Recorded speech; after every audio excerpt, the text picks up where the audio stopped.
Hello, we're back with week 5 of the NSCPL season 13. So, week 5, we're playing Phoebe.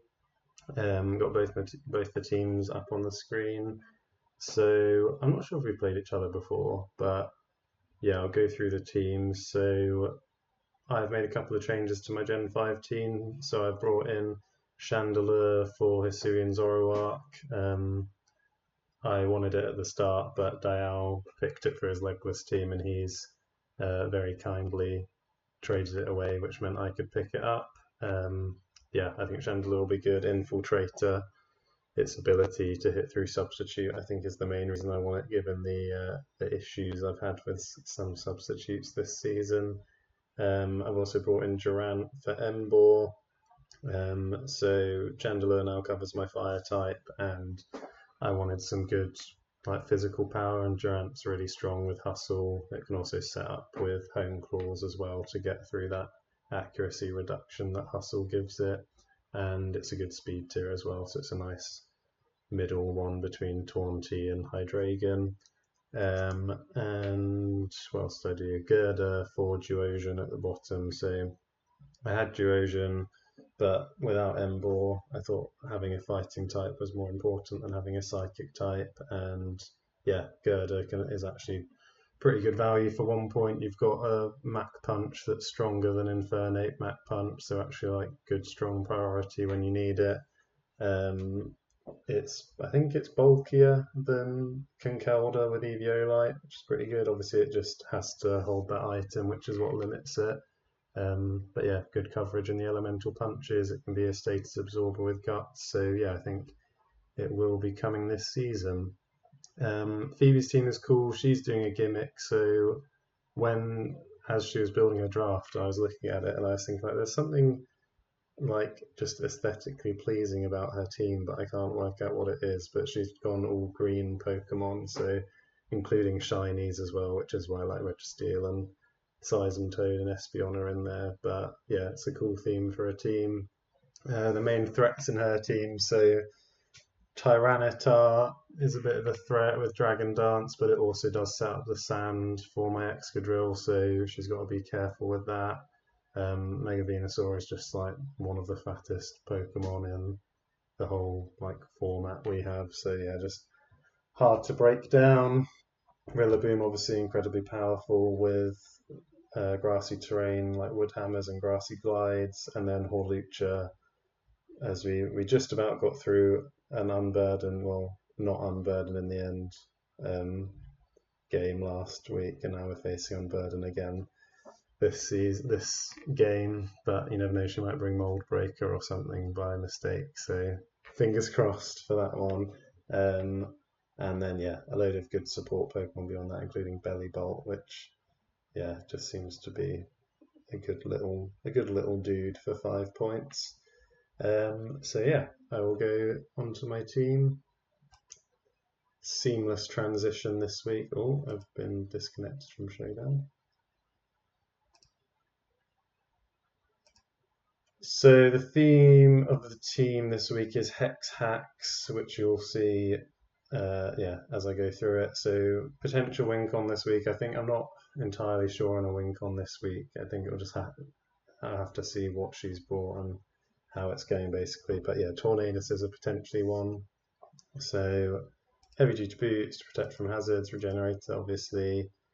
U-turn, if I do need to swap it in and around the game to help get momentum. Bleak Windstorm is the only Pokemon I have that has super effective stab to hit Venusaur, so it absolutely needs to come. Heat Wave to hit Registeel if it comes, and Superpower to hit Tyranitar. I've gone max special attack, max speed because it's a speed tie with Cyclizar. I could have gone Focus Blast, but as we know, Tyranitar resists the special type, and yeah, I'm already sort of running it fine with inaccurate Bleak Windstorms. I don't want to add Focus Blast into the mix, so even with a minus attack nature, I think I only need about 30% or something on Tyranitar for Superpower to kill. So yeah, hopefully Torn can be a bit more offensive this week. I just need that strong hit on Mega Venusaur. Then in support, we've got Holy Moly, the Excadrill. So lefties, Sand Rush, Stealth Rock, Rapid Spin, Iron Head, high Horsepower, and then the EVs are enough speed to outspeed max speed Tyranitar, max special defense, and the rest in attack. So the feeling with Excadrill is just to try and control the hazard game. So she only has rocks, so I'm happy to just be leftovers instead of boots. As rocks don't impact Excadrill that much. I've got my own rocks, got spin to get rid of hers. Iron Head and Horsepower hits all of her team. I need high horsepower instead of Earthquake because Rillaboom's grassy terrain weakens power of Earthquake. And I've gone a bit more bulky with this set because setup comfy can be pretty scary, and Espeon as well. So Excadrill beats both of those pretty well. And again, it's a sort of a nice fail safe if she brings like Dragon Dancing Tyranitar, even if it gets to +2/+2, Excadrill will still outspeed, which is nice. And it has been the absolute luckiest Pokemon ever in all of my scrims. I think I've won all my scrims, but they've all been a bit like scuffed.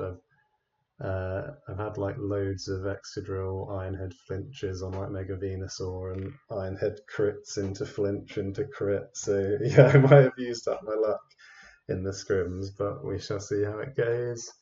Pacifish is coming this week, so on a sort of early renditions of my team, I didn't have Alamomola because she's got Rillaboom, she's got Venusaur, but I just thought it was such a good answer to Hawlucha, really.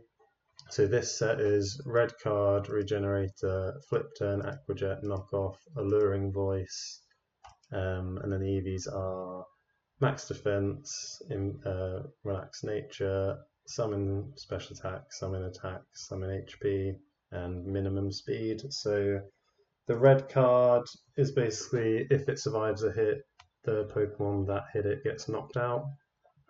So I think that'll be good. I think Hawlucha's been coming in sort of mid-game a lot in my scrims, so if I can just come in, take a hit, make it go away, then it's used up its Unburden boost, and Tornadus will be quicker from then on, which is good.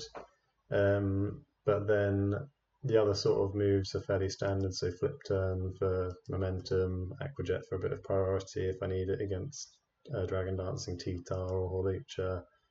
Knock off to knock off items, but then the tech this week is alluring voice, so an option she could have if she sees Alamomola and she might think I have a red card.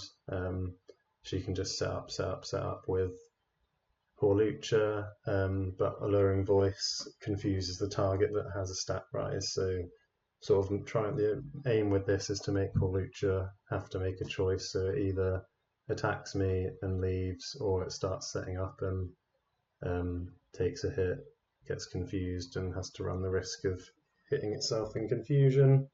And Alluring Voice hits through sub as well, which is really nice, which it could potentially bring. And it's also a special move when Hawlucha has the option to do bulk up sub, which means it's going to be taking less and less from physical hits, but by having a special hit that just hits through it, I think that's really useful. So yeah, special attack EVs are for Alluring Voice to be a 4-hit KO on max HP Hawlucha. Attack EVs are for Flip Turn to break a max HP Tyranitar sub. And then yeah, just the rest in health and HP to take on Hawlucha. Next up we have Dialzold, Flame, Chandelure, so Heavy Duty Boots, Infiltrator, Will-O-Wisp, Hex, Mystical Fire, Pain Split, and nearly max defense with a bit of speed and a bit of special attack. So this is another Pokemon that it can take a +2 acrobatics from Hawlucha, which is good. Infiltrator is really nice for like hitting a Will-O-Wisp through a sub or something, which could be really useful. And the fact that I have a couple of answers on for Hawlucha on this team, I think Chandelure could be nice and annoying for her team. Just she doesn't have a fire type, so Will-O-Wisp should hit everything. Presumably, hopefully she'll like switch in Tyranitar on Chandelure and then I can burn it, which would be nice. Hex hits really hard even with not much special attack investment because it's just so strong naturally. Once I've got those wisps off. Pain Split for recovery on like her bulky mons like Belly Bolt or Registeel or something. And Mystical Fire I thought was useful because growth Venusaur could be an issue for me. Growth like Mega Venusaur just sitting there getting stronger and recovering and hitting me hard. But Mystical Fire means I can just keep its special attack low, which should be cool, and it's not a move Chandelure normally runs.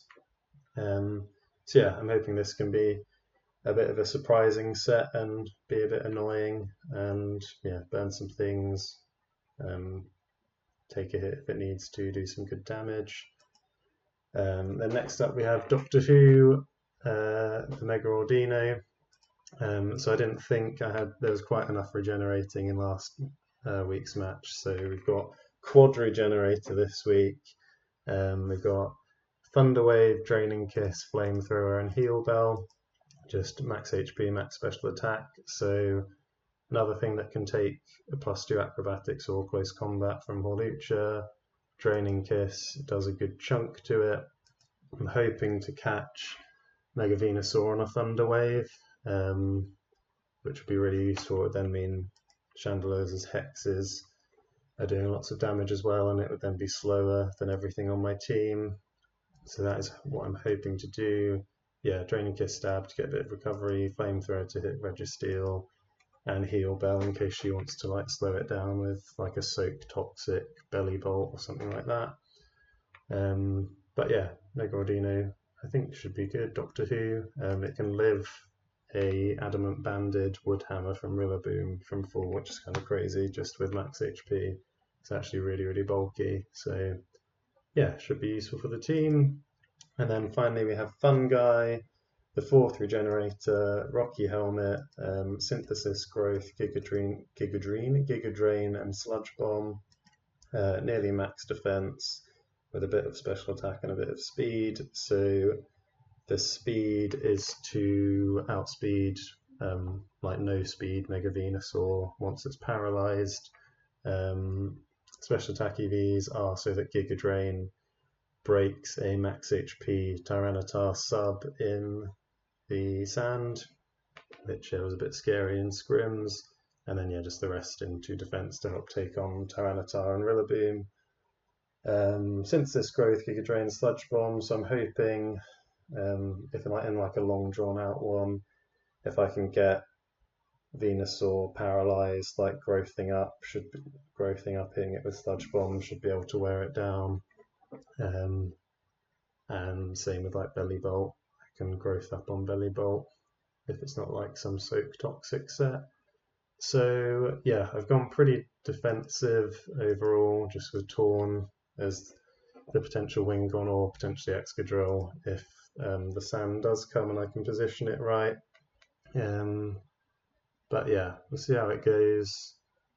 I feel like I've got a good matchup for this week, but I don't feel massively confident, just because she's still got a couple of things like Tyranitar and Hawlucha that can win her the game if I'm not careful, and Mega Venusaur is just such a pain in the ass. So yeah, we'll see how it goes, and thank you to Valk, Mayo, Dial, Neil, and Vince for the scrims this week. See ya!